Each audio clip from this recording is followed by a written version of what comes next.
በደቡብ ጎንደር ዞን ጋይንት አካባቢ ሰሞኑን የከባድ መኪና ሾፌሮች በታጣቂዎች ድብደባና እገታ እንደተፈጸመባቸው በቦቴዎች የጫኑት ነዳጅም በመንገድ ሲፈስ የሚያሳይ ቪዲዮ በማህበራዊ ሚዲያ ሲዛወር ታስተውሏል። ይህንን በተመለከተ ጣና የከባድ መኪና አሽከርካሪዎች ማህበር ለጢክቫ የሰጠውን መረጃ ለእናንተ እናደርሳችኋለን።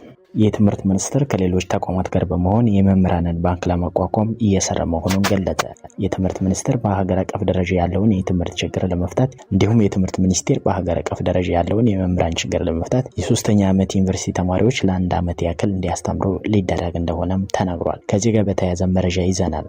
በመተከል ዞን ተከስቶ የነበረው አለመረጋጋት የወደሙ 29 ውሃ ተቋማት ሙሉ ጥገና እንዳልተደረጋላቸው ተገለጸ። በቤኒሻንጉል ጉሙዝ ክልል መተከል ዞን ተከስቶ በነበረው ጦርነት ሳቢያ በርካታ የውሃ ተቋማት መውደማቸውን የክልሉ ውሃና ኢነርጂ ሀብት ልማት ቢሮ አስታውቋል። ከዚህ ጋር መረጃ ይዘናል። የዛምቢያ ፕሬዝዳንት ሚኒስትሮች በካቢኔ ስብሰባ ወቅት መተኛት እንዲያቆሙ አስጠነቀቁ። የዛምቢያው ፕሬዝዳንት ሃካንዴ ሂቺሌማ ሚኒስትሮቻቸውን በስብሰባ ወቅት እንዳያንቀላፉ አስጠንቅቀዋል። መረጃ አለን። አሜሪካ የምጥላቸው ታሪፎች ሁሉንም ሀገሮች ያካታሉ ተባለ። የአሜሪካ ፕሬዝዳንት ዶናልድ ትራምፕ በተከታታይ ቀናት ሊጥሏቸው በእቅድ የያዟቸው ታሪፎች ሁሉንም ሀገሮች እንደሚያካትቱ ከሰጡት መግለጫ የተወሰደ መግለጫ አለን፣ እናደርሳቸዋለን።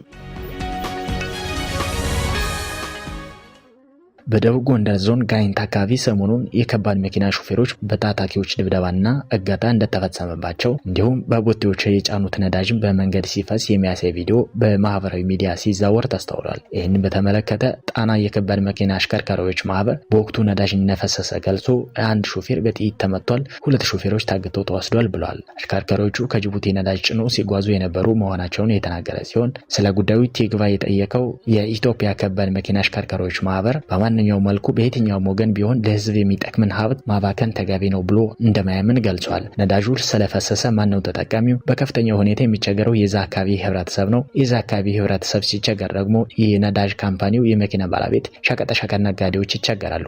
ይሄ ድርጊት ዘርፈ ብዙ ችግር ያለበት ነው። ማህበራችን እንደዚህ አይነት ጥፋቶችን ሙሉ ለሙሉ ያወግዛል ሲሉ ገልጿል። ነዳጅና ማዳበሪያ ጭኖ ስለተጓጓዘ ነው ወይስ ምን ስላደረገ ነው አሽከርካሪው የሚመታው? በዚህ ተግባር ላይ የተሰማራቸው አካላት አሽከርካሪዎቻችን እባካችሁ አትግደሉብን የሚለውን መልእክት አስተላልፏል። በመከተልም አሽከርካሪዎች የሚያሳድጓቸው ልጆች የሚጥሯቸው ወላጆች አሏቸው፣ ይህንን ሁሉ ነው የምታሳጡት፣ ስለዚህ እባካችሁ አትግደሉ ብሏል። በሰሞኑ በጋይንቱ ክስተትም የተመቱና የቆሰሉ ልጆች አሉ የሚል መረጃም ደርሷል። ሹፌሩ ለሀገር ኢኮኖሚ የጀርባ አጥንት ነው፣ ለኢትዮጵያ ወደብ ሆኖ የሚያገለግል የውጩን ወደ ሀገር የሚያመጣ የውስጡን ወደ ህብረተሰቡ የሚያዳርስ አሽከርካሪ ሊገደል ቀርቶ እንክብካቤ ሊደረግለት ነው የሚገባው የነበረ ሲሉ ገልጿል። ትጥቅ የማይለብስ ከቀበቶ ውጭ የማይጠጠቅ በየዋህነት ለህዝቡ የሚያገለግል የማያረከ ክፍያ ሳይከፈለው እንደ ሀገሪቱ ሁኔታ በጣም ተቸግሮ የሚያሽከራክር አሽከርካሪ በማንኛውም አካል ሊገደል ሳይሆን ሊንከባከብ ይገባል ብሏል። የነዳጅና ኢነርጂ ባለስልጣን ለአሽከርካሪዎቹ ሆነ በጥይት ስለተመታው ወይንም ስለበከነው ነዳጅ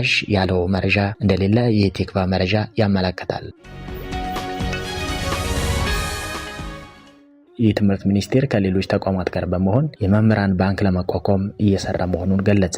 የትምህርት ሚኒስቴር በሀገር አቀፍ ደረጃ ያለውን የመምህራን ችግር ለመፍታት የሶስተኛ ዓመት ዩኒቨርሲቲ ተማሪዎች ለአንድ ዓመት ያክል እንዲያስተምሩ ሊደረግ እንደሆነም ተናግሯል። ይህን የተናገሩት ሚኒስትሩ ፕሮፌሰር ብርሃኑ ነጋ ናቸው። የትምህርት ሚኒስትሩ ፕሮፌሰር ብርሃኑ ነጋ ይህን የተናገሩት ባለፉት ዓመታት በ12ኛ ክፍል ብሔራዊ ፈተና ላይ ላስተዋለው የውጤት ውድቀት መንስኤ ምን እንደሆነ ለማወቅ የተጠና ጥናት ለውይይት በቀረበበት መድረክ ላይ ነው። በቀረበው ጥናት መሰረት ለውጤት ማጣቱ የመምህራን አቅም ማነስ፣ የ10ኛ ክፍል ፈተና መቅረት፣ የትምህርት ግብዓቶች አለማሟላት እና የመሰረተ ልማት ጉድለት ከብዙ ምክንያቶች ጥቂቶች ናቸው ተብሏል። ጥናቱ የቀረበው በህዝብ እንደራሴዎች ምክር ቤት ለሰው ኃይል ስራ ስምሪት እና ቴክኖሎጂ ጉዳዮች ቋሚ ኮሚቴ ሲሆን በውይይቱ ላይም ከምክር ቤቱ አባላት በተጨማሪ የከፍተኛ ትምህርት ተቋማት የስራ ኃላፊዎች ተገኝተዋል። በውይይቱ ላይ መምህራን በተመለከተ ሀሳብ የሰጡት ዶክተር ከፍኔ ኢፋ የተባሉት የምክር ቤት አባል በኢትዮጵያ ከፍተኛ ወይንም የመጀመሪያ ውጤት ያመጣ ተማሪ በሕክምና ወይንም ኢንጂነሪንግ ወይንም ሌላ ነገር ነው የሚመደበው። የመጨረሻ ውጤት ካመጣ ግን እየገፋን እየወሰድን አስተማሪ እንዲሆን እናደርጋለን።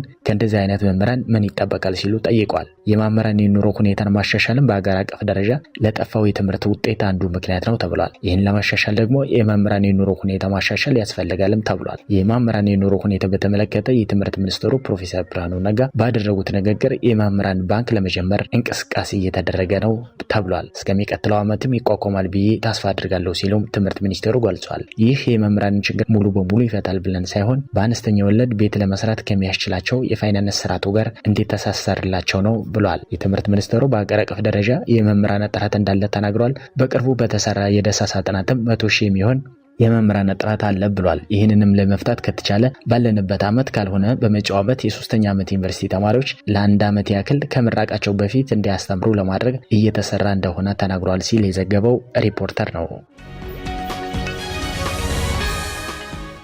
በመተከል ዞን ተከስቶ በነበረው አለመረጋጋት የወደሙ 29 የውሃ ተቋማት ሙሉ ጥገና እንዳልተደረገላቸው ተገለጸ። በቤንሻንጉል ጉሙዝ ክልል በመተከል ዞን ተከስቶ በነበረው ጦርነት ሳቢያ በርካታ የውሃ ተቋማት መውደማቸውን የክልሉ ውሃና ኢነርጂ ሀብት ልማት ቢሮ አስታውቋል። የቢሮ ኃላፊ ወይዘሮ ሀጂራ ኢብራሂም ለብስራት ራዲዮ ቴሌቪዥን እንደገለጹት በዞኑ ተከስቶ በነበረው የጸጥታ ችግር ሳቢያ ከወደሙ መሰረተ ልማቶች መካከል የውሃ ተቋማት ተጠቃሽ ናቸው። ሁኔታውን ተከታትሎ ለማህበረሰቡ ውሃውን በበቂ መልኩ ተደራሽ ለማድረግ ከፍተኛ ጫናን ፈጥሮ ቆይቷል። ይህም በአካባቢው ተከስቶ የነበረ ሰፊ ችግር እንደነበረ የገለጹት ኃላፊዋ 250 የሚሆኑ የውሃ ተቋማት የችግሩ ሰለባ መሆናቸውን አስታውቋል። ኃላፊዋ አክሎም በአሁኑ ሰዓት የውሃ አቅርቦትን በአካባቢው ተደራሽ ለማድረግ የተለያዩ ስራዎችን እየተሰሩ ይገኛሉ ሲሉም አስረድተዋል። ይህን ችግር ለመፍታት ጥረቶች እየተደረጉ እንደሚገኙ ኃላፊዋ ጠቅሰው ቢሮው ከአጋር ድርጅቶች ጋር በመሆን እንቅስቃሴዎች ጀምሯል ብለዋል። በመተከል ዞን በሚገኙ 7 ወረዳዎች ላይ ይህ ሁኔታ እንደተከሰተ ተናግረው ጉዳት ካጋጠማቸው የውሃ ተቋማት መካከል ለ221ዎቹ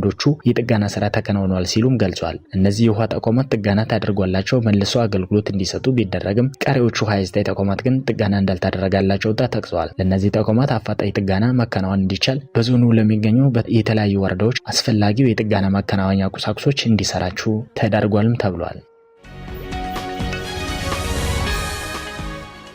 የዛምቢያ ፕሬዝዳንት ሚኒስትሮች በካቢኔ ስብሰባ ወቅት መተኛት እንዲያቆሙ አስጠነቀቁ።